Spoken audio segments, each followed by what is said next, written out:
Jimmy Dodd and his wife was Ruth Dodd. They wrote most of those tunes that the kids sang. Okay.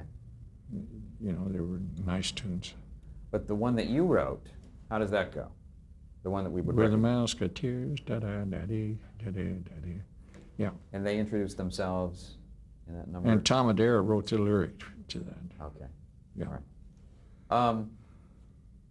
Do you remember first meeting Annette Funicello? Yes. She was one of the original Mouseketeers. Yeah. What was she like? She was a charming, nice little gal, and I used to kid her a lot. Say, beautiful Italian girl, and I said some Italian word to her about music, and she didn't know what it was. And I used to call her a phony Italian. I said, "You don't even know your own language," and I used to kid her a lot. But she had a good sense of humor. Oh yeah, great. She's great. When you first met her, did you see in her the seeds of a pop star? Because she would eventually go on to some pretty important stardom in the 60s. Well, I don't think I thought about it, but Walt sure saw it. He knew it. But he was good at that. Yeah, you could spot that kind of thing. Yeah, he was good at that. Okay, so that takes care of the Mouseketeer numbers. There was also, within the show, those serialized shows like Spin and Marty, which were sort of like dramatic shows Right. within the Disneyland, Right, within the like Mickey Mouse Club. little 15-minute segments within the show. Right. Yeah. Were you responsible for that music as well, those scores?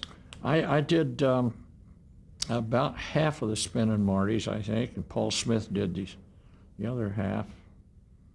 And then we had was it White Shadow, I think, was another one. Right. But I did a number of those little 15-minute segments. And that was like scoring a mini movie, right? Yeah. So it was writing dramatic music. Right. How, it sounds like an enormous amount of music that had to be generated in a very short period of time. Right. That's why I had Frank Marks there. Eventually, he started writing some of the Mouseketeer music and some of those shows. I don't remember just which ones he did. Now there were the musical numbers, there were the dramatic scores. Was there other music to be done in the Mickey Mouse Club?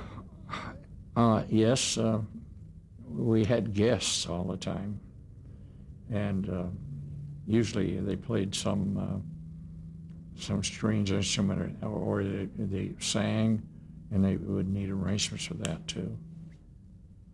And But, you would either oversee that or actually write those. Right. We'd Okay. have to do it.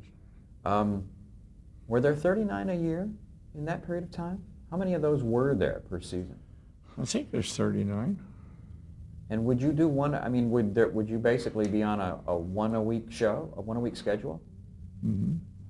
Second year, we were always musically, we were like 1 week ahead of them.